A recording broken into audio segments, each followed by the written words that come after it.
यहाँ पे ऐसे रखेंगे, रख के चारों साइडों पे मार्किंग कर लेंगे।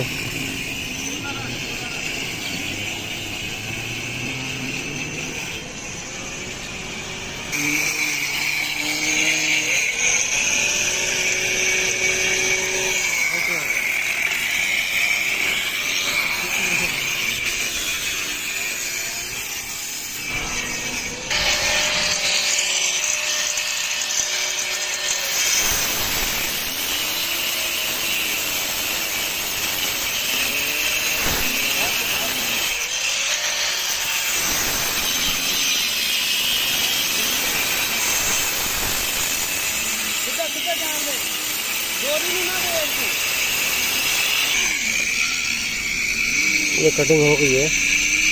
बाद में ये पैड बनेगा यहाँ पे।